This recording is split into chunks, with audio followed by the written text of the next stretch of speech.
ladies and gents, this is Mike Headley. We are back with another great, fabulous episode on the Headley Group Real Estate Show. Anytime we have a guest on our show, we really highlight and really stretch their accomplishments. This brother here that I really want to harbor on is he specialized in an area I think all of us aspire to, particularly when we get into business. We look at these reality shows, we look at certain shows on TV, but he's actually doing it.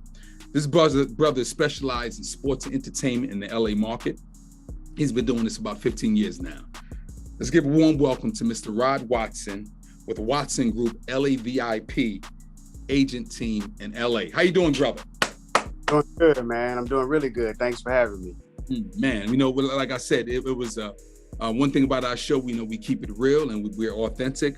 I reached out to the brother and I said, brother, listen, I like what you're doing. I watch your page and I think what you are doing could be a plus to our audience, and you might inspire someone.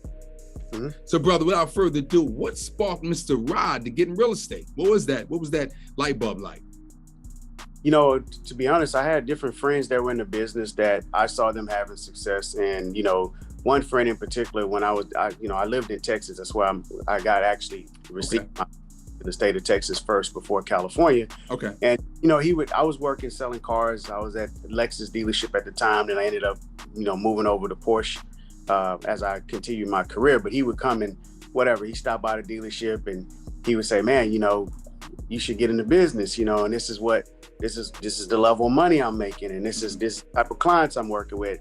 And, at first I was kind of like, man, I didn't think that highly of real estate agents, not in any way, but it was kind of like borderline used car salesman, right? That was But as I began to dig a little deeper and started doing more research for myself, my family was growing. My wife and I, we had 2 children at the time.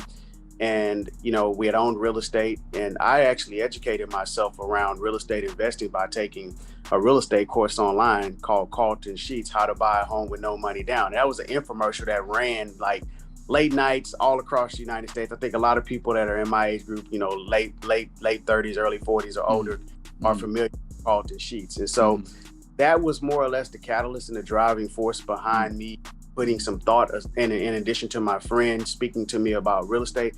And when I was on the job working, I was working long shifts, and I began to think about my freedom, my time, how much time I was spending, and I wanted to have more control over my life financially. And I saw it more or less being a pathway to developing the type of life that I wanted for myself, as far as having freedom and then eventually developing financial freedom, which leads eventually to wealth. And so for me, that was the motivational factor, seeing a friend out there, having one of my friends out having success in the business, and then taking that course taught me how to buy my first property, with no money down. And we bought a second and a third property. And then from there, once I got on the license side, I realized like, hey, this is a career that I can do till I die, if I choose. And I'm very passionate about the industry. So for me, it was like, I have daughters. I want them one day to work in the business with me. So I just saw it as a great career path, that it was relatable as far as, working in the space and dealing with people, because I was already selling cars and dealing with people on a day-to-day basis. I was in sales. I understood the sales process. So for there, I just said, you know what? I think this will definitely be the career that can open up a lot of doors for me to create equitable opportunities for myself and my family. And I dove in. I just dove in, man, head first. So, brother, before we kind of go any further, we got to peel it back. Carlton Sheets. Let me tell you something. That for those who don't, like you said, the brother said, if you're in that age range, you definitely get a good understanding. Quick story about it. Used to see these infomercials coming on. I used to be like, man, and the lifestyle, you just think, okay, no money down. I went ahead and brought the course, but I didn't have no success because, again, I didn't really apply myself. Was a little nervous, so kudos to you for really running with it and doing well. But you just have to, I just had to think about Carlton Sheets. That was funny. Best $175 ever spent. How much was it when you paid for it? It was like 175, 171, something like that. Best 175. Got you. Transition now, before we kind of, like I said, go further in the career. If you mind sharing, how many investment properties that you own? Because what I do like about the fact that you are licensed, you have a team, you sell real estate, but you did not forget your personal. So where you at with that journey as far as investment property? You still there? Hey, Rod? Yeah, somehow Yeah, we had a freeze there. Got you. Okay. Did you hear the last thing I said? Yeah, you asked me how many investment properties do I own? Yeah. If you mind, how many investment properties do you actually have? I know that you like I said, you got your license, you're moving forward with your career in residential sales, but of course, you didn't forget yourself. We owned 4 at one point in time, and we ended up selling those properties over the course of the last 6 to 7 years. 8, I would say, is 2021. So it's been over the last 9 or 10 years, we've sold those 4 properties. And basically the reason behind it was, at that time, working out here in California has been, to basically materialize the dream that I'm living right now. I had to sustain myself. And so what we focused on doing was, selling those properties at the time when the market was bouncing back. Now I look back, I'm like, should have kept at least 2 of them. I know, right? Exactly. Hindsight is 2020, because I don't regret it. Those were investments that have led me to being able to do what I do now at the level that I'm doing it. I paid. This is all cash, no carry. I didn't take no credit. I don't have lines of credit, any of those things. Okay. I funded myself and my career, my business, and my dreams and my endeavors with my own money. For me, I think the best investment anybody can make, you can invest in stocks, bonds, cryptocurrencies, all of those things. There's no guarantees when you invest in those things. But if you invest in yourself and you're serious about the things you want to do, you will get a return. And so I chose to invest in myself and my family. And of course, we have some other investments in the crypto and stock market that we put some of them to. But the rest of the money, I've been putting that money into betting on me and my dreams, the things that I've been working on. So we had 4 properties at one point in time. We ended up selling them. And the goal is eventually is to enter back into that space. Obviously, like everyone else, we're sitting on the sidelines waiting to see how this market is going to play out over the next 12 to 36 months, because I think it's going to potentially short a long-term play before we see how the banks handle all of these people that have been delinquent on their mortgages for the last, now well over 12 months. I think we're in about 15 to 16 months now. So, at the end of the day, man, the choices I made to invest in those properties early really set me up to be into position where I am now. So it was still, I don't regret it. It was a great decision. So California, I guess, I don't know how you did your license. You get another license? Did you reciprocity? I actually had to come out and take the exam here. So, I registered to take the exam. I did all the coursework in Texas. And once I finished my coursework, I registered to take the exam, and I flew out and I took the exam, passed the first time. So, you do have to, California doesn't allow you to transfer in from other states. Like other states, you can do that, but California doesn't. You actually have to take the coursework or the course and then go and pass the exam. Gotcha. Okay. So got your license, all right. So now fast forward, we see you got this awesome team. Okay. How many people on your team, and what is the roles, and what role do you play? So it's 7 of us. I have a partner who played in the NFL for 10 years, Super Bowl, 2-time Super Bowl champion to be exact. I've played kind of a role of more mentorship with him and helping him transition into the real estate. Okay. And his actual role is he's the director of private client services. So Byron and I, he plays more golf than I do, and he's an avid golfer. I play for business and to make connections, so it's kind of fun to me. Whereas he's a lot more serious. He keeps score, and he plays with a lot of heavy hitters. So what he does is he focuses primarily on cultivating relationships, and that's how I've gotten to where I'm at, is through real authentic relationships. Meeting and connecting with people. But he tees up those introductions either at the golf course or at private events that we get invited out to, or just meeting people for dinner or lunch, things of that nature. That's really his role, is helping us cultivate and develop those relationships within the sports and entertainment space, since he knows way more people than I do in that space. Okay. Being a professional athlete playing at the highest level. One of his close teammates and really close friends, I would actually say his best friend, is Terrell Davis, Hall of Fame running back. Awesome. So we've had a chance to develop a relationship, and Terrell's going to be eventually, I think, working with us to some capacity as a consultant and helping us continue to grow. So those are two individuals that are working with us. Then I have Nikia and Natasha. They're both two young ladies that are sisters. They grew up here in the market, and they're actually a part of our sales team. So they focus on our sales. And then we have Kimberly Fontaine, who's also a sales associate, and then Loli Gomez. She's actually a sales associate, but she's the director of our commercial division because we're just now starting to launch a commercial. I started out in real estate when I first got licensed. A lot of people don't know that, but I worked in commercial estate for about 2 years, and then the market kind of took a dive and tanked, and that's when I pivoted into residential. But it's 7 of us total.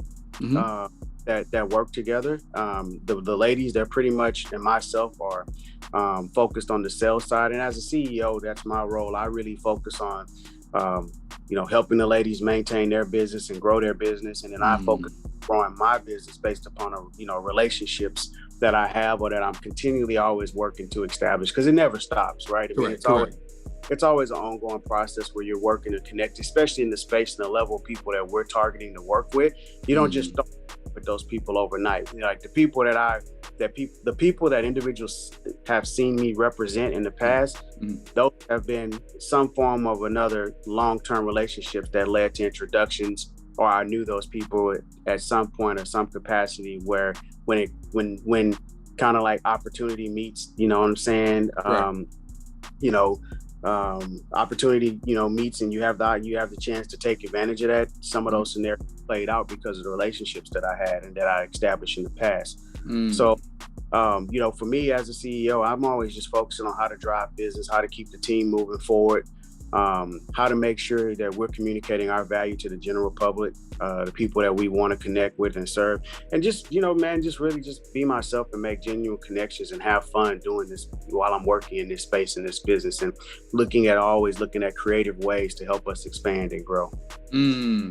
So what would you say to a broker, an agent, just getting into the business, and they are interested in following your footsteps, right? They may not have a NFL connection, so to speak, or a friend. What kind of approach you think that they should take to at least get to that area where you're at? Yeah. Well, it's tough. I mean, even with the background that I've had and being in sports for, over 30 years, playing basketball and connecting with tons of people from all backgrounds and all over the world.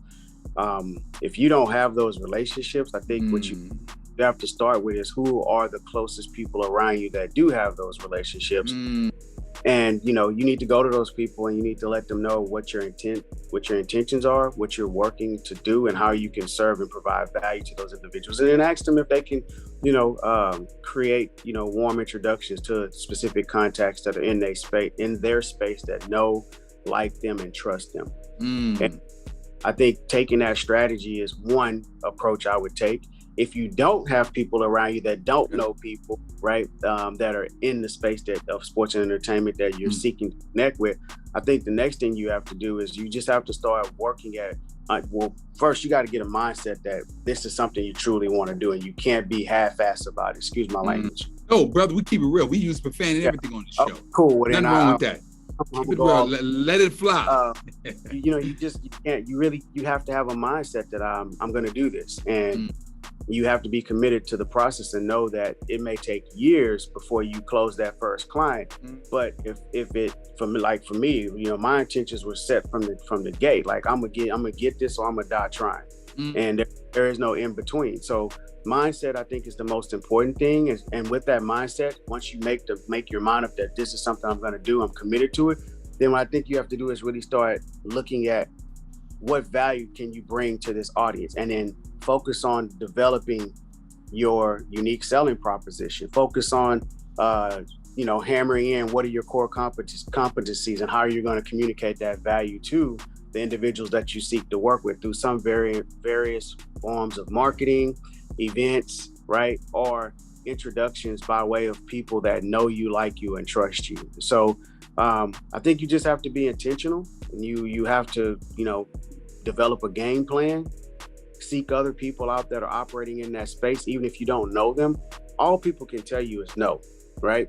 And so we get told no in sales a lot, and you know that's just what that's what comes with the business. It's just a part of it.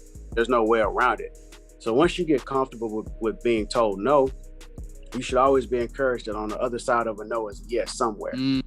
So I think the key is that once you know that you're committed to the business and what it's going to take to get to where you are, you just got to put the work in and be patient with the process. In the meantime, you may need to do other things. You may need to maintain that side hustle. You may need to stay on that job that you're at, but you still need to work towards executing your plan and your vision of where you want to be. If you want to say, hey, one day I want to represent athletes and entertainers, I don't know anybody. I don't have any contacts. Don't be discouraged by that, but just know, yes, it will be a little bit harder, maybe even a lot harder than what I had to go through. But that's your story, and that's what's going to make, and that's what I think is going to make the journey even more special, is that you'll be able to look back and say, I was able to do this without any connections, any relationships, and I am a true story of what manifesting your dreams can look like. So I think it's really about the mindset and commitment that someone's make towards accomplishing it, and just relationships, man. You got to hit a lot of people up, and you got to make sure, what you're presenting is A1. So that means if you got to go to other people that like, and trust that are successful and say, hey, look, this is what I'm planning to do. Take a look at these emails I'm going to send out. Take a look at these letters I'm going to send out. Or here's what I plan to say to these individuals. Can I practice my pitch on you? Do those things, right? Spend the time developing and perfecting your craft before you just run out there. Make sure you put good product out in the streets. I'm from the streets, like growing up and having that experience of seeing, family members and different friends that were involved in the gang culture or involved in the drug. And on the other side,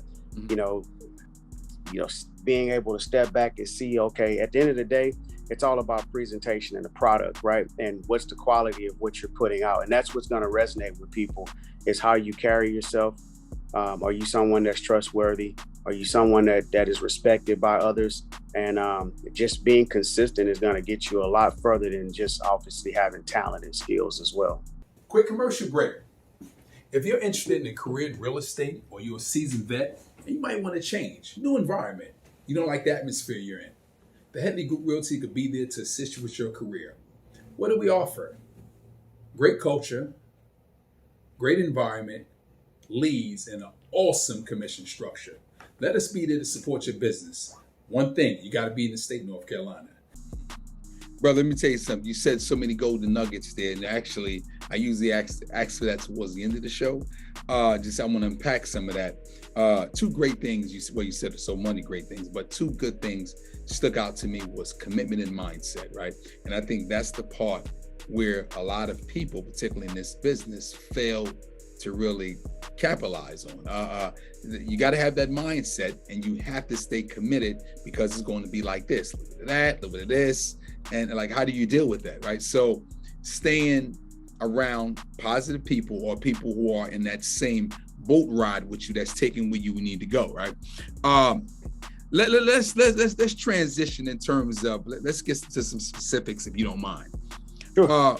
Because a lot of times people like to hear that, oh wow, he closed that many. That was his largest sale. What was the largest sale you had dealing in this VIP sports entertainment industry and real estate?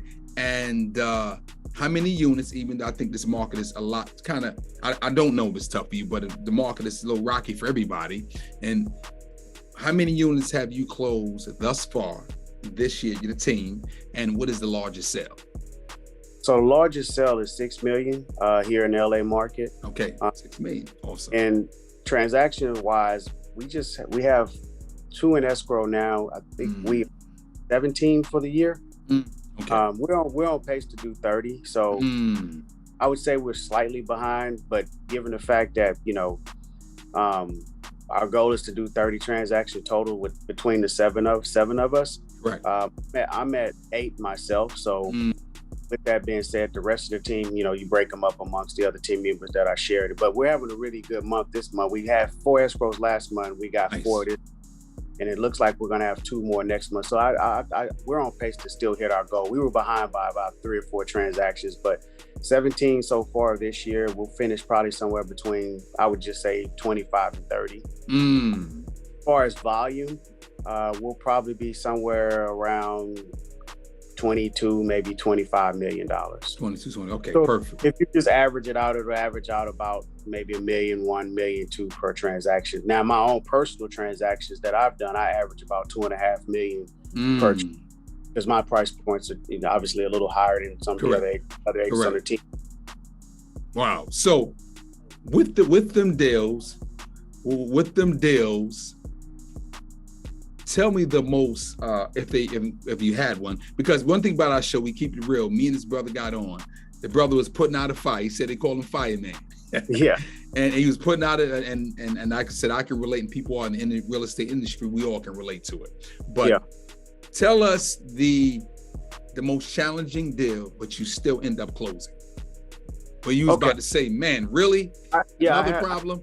Yeah, I had a doctor client, and I represented her. This was a couple of years ago, and she was selling her property, and we were purchasing another property, and the property that she was literally like 5 doors down from the house she was living in. Oh wow! And okay. It was a bigger home in her community.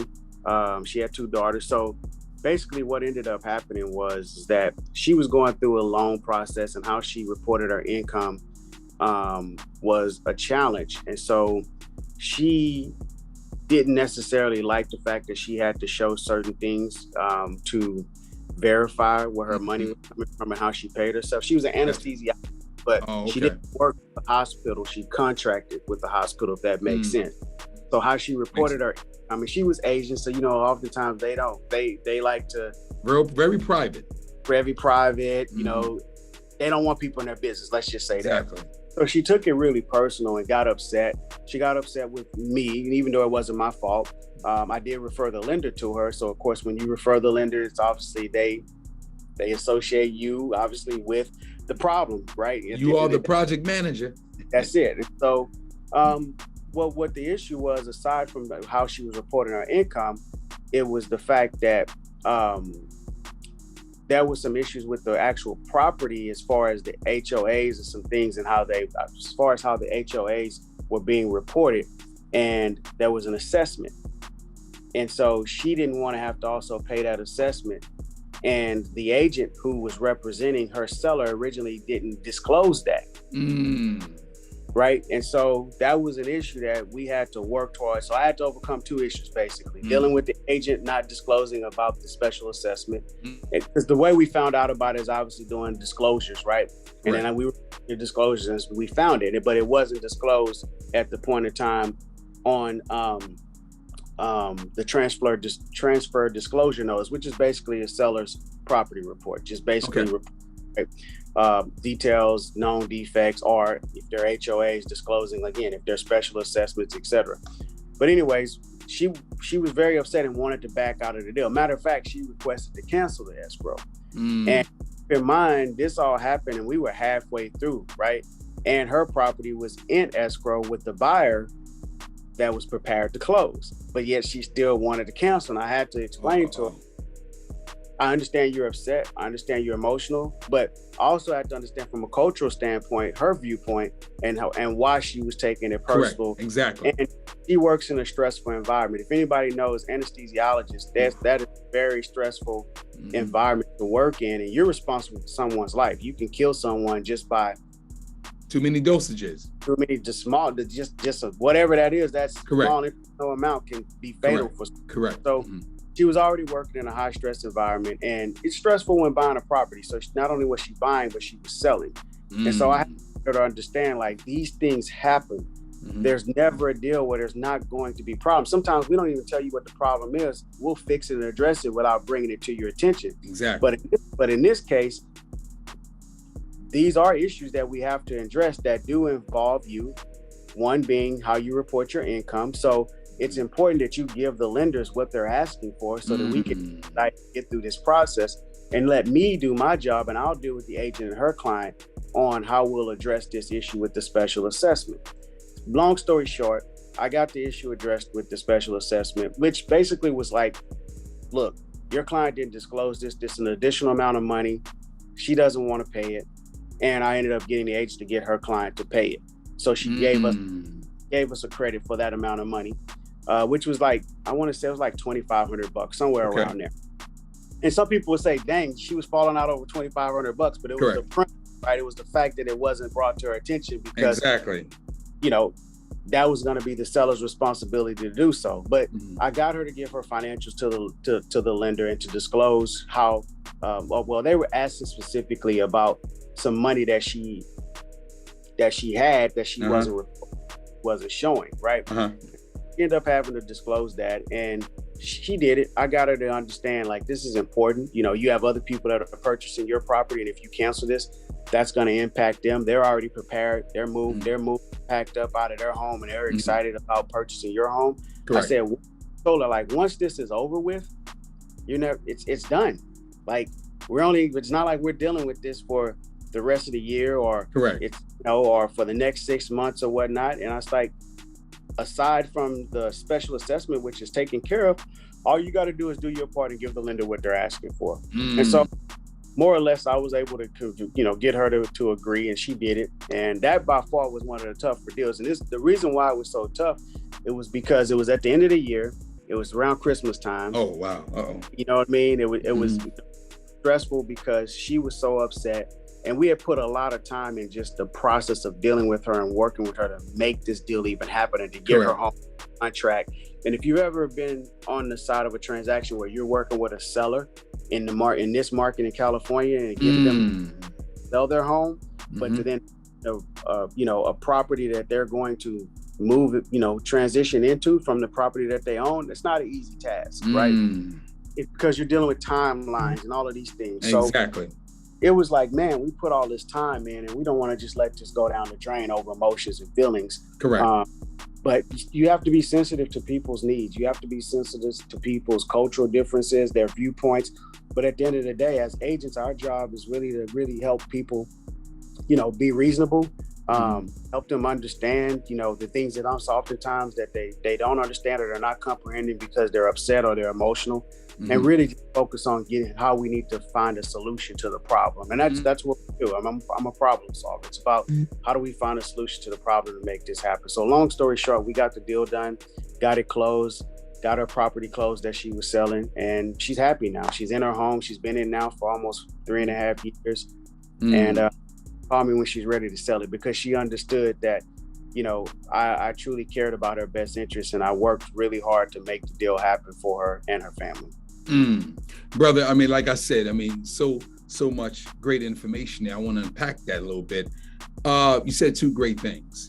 The fact that culturally, right, particularly for these new agents out there and some seasoned ones who haven't had that communication before, if you're dealing with a client that you're not familiar with, you have to respect the culture, right? You got to understand why they're thinking the way they're thinking, right? Because you might just say, well, why she just sign the contract, just do whatever she has to do to make the deal work. But from their culture, if that's all she saw, she knows, then she's approaching that a little bit differently, right? Yeah. But you were able to understand that. That was key. You were able to understand that and move forward and close the deal. I mean, I just take my hat off to you, as well as the domino effect of selling one property and buying another. All it takes is one glitch in that, and you don't even know, I mean, not this particular deal, and I hope this is not the case because you didn't mention it, if the sellers was using that money to buy something, another property. And I don't think that was the case. I'm unsure. That wasn't the case. She didn't need, but she has plenty of money, but it wasn't, you know, her buying the replacement property wasn't dependent upon her home selling. Thankfully. Okay, got you. Okay, got you. So it wasn't one of them effects, but in the day, it all worked out. And like I said, kudos to you on that. Let's talk about, because you tapped on it so much, coaching, mentorship, training. Is that the secret ingredient? And some of the agents who's been in the business for a extended period of time, they feel as though, hey, I don't need that. I know what I'm doing. And some of the new ones feel as though I got my license. I want to hit the ground running, right? Without being trained up. What's your thoughts on that? Well, I mean, when you talk about coaching and mentorship and training, those are really three different things, right? And Mhm. when me about mentorship, I asked them, what does that look like to you? What are your expectations? Because we all have different, you know, I think expectations when we hear the word mentorship, or there's different meaning behind it, or sometimes we think mentorship is just someone teaching you, right? Mm. Mentorship isn't just teaching you. Mentorship is that individual that can teach you etiquette, teach you professionalism, right? Help you to understand the processes and the procedures to becoming a professional in this space. It Mhm. doesn't, they're going to be holding your hand and sitting there teaching you something every single day. Mhm. That's mentorship. Mentorship is Mm. all watching how another person moves, how they handle their business, seeing how they lead by example. That can be Mm. also a form of mentorship. Mm. Uh, and when you have questions, you can go to that person and ask those questions to, have questions for that individual to answer, and they're available to answer those questions for you, or to give you insight from a professional standpoint, how to excel or how to overcome, whether it's objections or challenges that you may be faced with. They're not there for your everyday beck and call. They're not there for you to also abuse that relationship where you're just Mm. information and you're not providing any form of value back to them. They don't owe you anything, because those individuals that are successful at what they've done, they've put time, money, blood, sweat, and tears into that. And it doesn't mean that just because they're successful that they owe you anything as far as sharing that information or helping you to be successful. So I want to identify the three things that you touched Okay. on as Exactly. coaching. Just like, when you think about sports, what is a coach? A coach is there to help you to develop as a player and also as a human being or as an individual to be the best version of yourself. Mm. To be able to coach you and to lead you into being able to be successful at what you do, or to perform at the highest level, right? And to help you understand the intricacies of what it is you're trying to do, if it's a game or real estate, right? And to be able to help you address and deal with whether it's objections, right? Or Mm. to coach you and to help you build your business so you're actually building a business as opposed to just being a transactional agent. So coaching Mm. can come in various forms, right? Where it's one-on-one coaching, or where you're a part of a group where you're receiving coaching, or where you're a part of a coaching system, Mm. which we know about hundreds of them. They're all types in this industry that you Right. can get plugged into. And it's about being able to inform yourself and to be informed and to be able to have someone there to more or less, be that accountability person to push you, to Mm. help you maybe go get over certain objections or go through certain barriers or get to the next level. So um, when I look at coaching, that's my analogy, if you will. That's my perspective on it. And Mhm. also is also about helping you build the level of character that's going to be needed to be successful, right? In what you're doing, your mental approach, your Mm. attitude, and also the professionalism that it's going to take to be successful at what you're doing. Mhm. Now, when you move to training, that's a whole different thing. Training that's your responsibility. It's nobody else's responsibilities but yours Mm. to train. It's like an Mm. athlete. You want to be the best basketball player, you got to get your ass up and get in the gym and go train. You got to get in the weight Mm. room, train.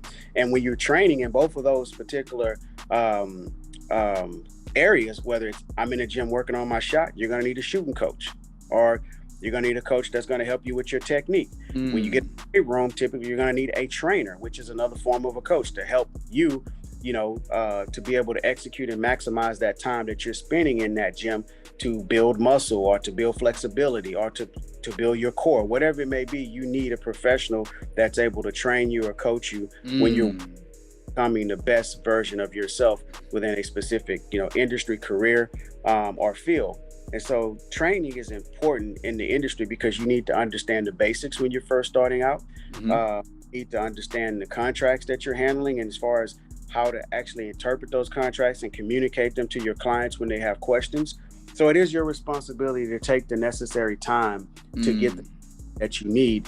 And it's also important to be able to understand, without proper training, you're probably not going to have the level of success that you would like to, or you may very well not be successful at all because you're not taking the proper steps to present yourself as a professional. And a part of being professional is knowing, right? Knowing the basics and being Right. able to communicate with your clients being able to provide a high level of value to them, and also having the skill sets that are necessary to deal with the challenges and the issues that come up in this business requires training. And that's what training, coaching, and mentorship, in my eyes, based upon experience in this time in the business, that's how I view them, because I think they're all three are correct. Three separate things, right? And they're all important, but I think that's the most important thing out of all three is definitely training first, then coaching. And if you're able to mentor, that's icing on the cake. Now, you don't have to have a mentor to be successful. Correct. I didn't have one specific mentor at all at any point in time in my career. Now, I had people that I was able to go to and ask questions. That's a form of mentorship. Now, they weren't there every day holding my hand, or I didn't hit them up all the time, but I figured things out. I read, I studied, I spent the time I needed to work on my skills and my ability to communicate with the clients that I represent or I would like to work with. And I practiced, just like when I was playing in my playing days and playing basketball. I would get in the gym and get my shots up. I get in the weight room and work on my strength and conditioning. Those are all things that any individual can do. When you talk about real estate, you can take the time to go to training or get training online, or if you're a real estate company offers training, to go sit in on those classes. That's your time. You're making an investment, and you're going to get a return if you're spending the time getting the proper training. Exactly. So somebody can actually start from ground zero and not know anyone, and be able to, learn what the basics are in this business and be able to go out and successfully grow their careers. And over time, you can make, when you make enough money or you have the means to be able to invest into a coach, do it, because it's only going to help you develop and grow your business. When you have the opportunity to connect with someone that can mentor you, that's like I said, that's icing on the cake, and that's a great thing. Take advantage of that, but just make sure you're providing some form of value or appreciation back to individuals that are giving you their time and sharing that information. So that's my viewpoint on coaching, training, and mentorship. Hey guys, thank you for watching our show. We're going to interrupt you real quickly. We are in the business of referrals. If you know someone looking to buy or sell, residential or commercial, here in the North Carolina area, refer us. We really appreciate that. Wow, brother, let me tell you something. You are enlightening us today. And as we wind down, is there a question that I didn't ask you that you would like to answer? I would say one thing I would say to anyone who comes across this video, when you're starting out in this industry, the biggest thing is to just focus on developing your skills and have a plan, right? Cultivate a plan, business plan, set your goals, be intentional, but have the right mindset and attitude that you have to be in this for the long haul. Want to get in this business and have success. And as long as you take that approach and that mentality, you're going to find the success that you're seeking out and that you want for yourself. But you just have to be committed to it and understand it may take you 3 to 5 to 10 years to really gain the level of traction that's needed to be able to support yourself financially. But if you commit to that and you take the actionable steps and have a plan of action, then you're going to have success. And I say that because a lot of people that get into the business, they get their licenses and they don't know where to go, and they don't know which direction to go in or what to do. And I think you need to be prepared before you get your license on what your plan is. And my example, before I got my Texas and California real estate license, I had a business plan. I had a plan of action on what I was going to do when I entered the business. So that way, my license, I was already ready to go and start executing my business plan. Brother, let me tell you something. Great insight, but we ask every guest this for 2 golden nuggets, which you gave us about 20. 2 golden nuggets, whether it be a book, scripture, a quote, or something that you feed off of, whether it's affirmation, incantation, whatever you got. Go ahead and go. A book, I would say the books that kind of changed my perspective is Why Should All the White Guys Have All the Fun by Richard. And then Rich Dad Poor Dad, that's a great read. It'll definitely help change your perspective. It did for me, and it led me to actually becoming an investor. And let me interject. Could you repeat the first one again, please? Why Should All the White Guys Have All the Fun? Why should all the white guys have all the fun? Got you. Okay. It's a good read. Quotes. I would say for me, I don't have one specific quote, but I will say this. You have to have a strong belief in yourself and your ability, regardless of where you are in life. You might be at a low point and things may not seem as though they're going to work out or turn into what you want or how you want them to be. At the day, you have to stay true to yourself and have an undeniable belief in your ability to overcome whatever those obstacles are, challenges that you may be faced with when working towards accomplishing your dreams and goals. So don't doubt yourself. Even if you lack the skills or knowledge today, that's being a human being. The greatest gift that we have is in between our ears. That's it. Feed that, be patient, grow, develop, and give yourself time to evolve into the person that you say you want to become. Just have an undeniable belief in yourself. Let me tell you something, brother. If I can say that this is one of the, and we've done a few episodes now, about in our 30s, but this is one of my top 10s because what you're spinning out is nothing but great reinforcement, particularly for the ones who kind of need it. Because sometimes we need that refresher, like a computer. And for the newbies getting into the business, you touched on so many things that should really help their business and their career. Mr. Rod Watson with Watson Group, LAVIP agent team, correct? I want to make sure I'm getting it right. Okay, brother, I want to thank you for being on the show. And like I said, you are an alumni to the show, so any kind of, if we can do this again, I'm always open to it if you are open based off your time and schedule. Anytime. And we want to take our hat off to you. This is Mike Headley on the Headley Group Real Estate Show.